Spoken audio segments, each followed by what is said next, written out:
क़ुरआन शान वारो, क़ुरआन शान वारो, क़ुरआन में आ हिकमत। क़ुरआन जे पढ़ण सां दिल खे मिले थी राहत। क़ुरआन शान वारो, क़ुरआन में आ हिकमत।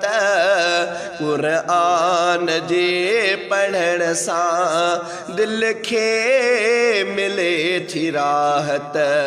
क़ुरआन शान वारो, क़ुरआन जी तिलावत दिल जो सुकून आहे। क़ुरआन जी तिलावत दिल जो सुकून आहे। ऐं जो करे ज़ियारत, ऐं जो करे ज़ियारत रब जी मिले थी क़ुर्बत। क़ुरआन जे पढ़ण सां दिल खे मिले थी राहत। क़ुरआन शान वारो, क़ुरआन में आ हिकमत। क़ुरआन जे पढ़ण सां दिल खे मिले थी राहत।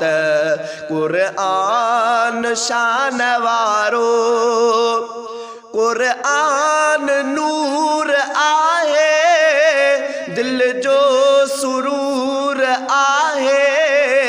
क़ुरआन नूर आहे, दिल जो सुरूर आहे।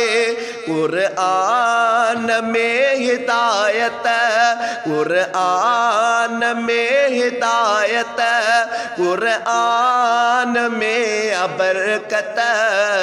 क़ुरआन जे पढ़ण सां दिल खे मिले थी राहत। क़ुरआन शान वारो, क़ुरआन में आ हिकमत। क़ुरआन जे पढ़ण सां दिल खे मिले थी राहत। क़ुरआन शान वारो, क़ुरआन क़ब्र क़यामत में साथ तुंहिंजो ॾींदो।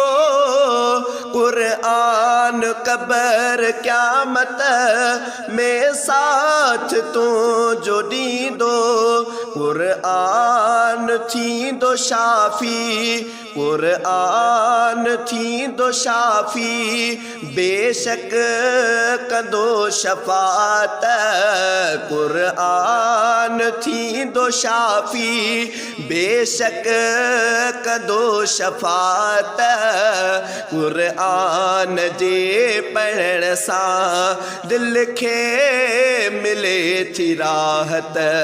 क़ुरआन शान वारो, क़ुरआन में आ हिकमत।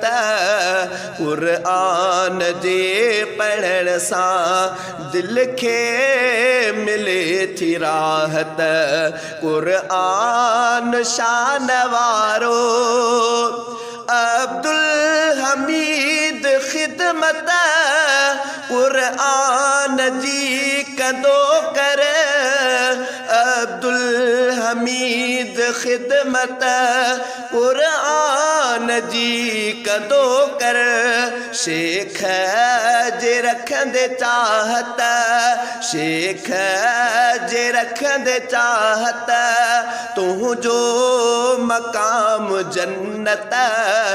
क़ुरआन जे पढ़ण सां दिल खे मिले थी राहत।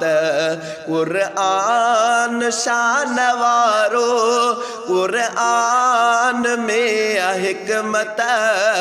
क़ुरआन जे पढ़ण सां दिल खे मिले थी राहत। क़ुरआन शान वारो।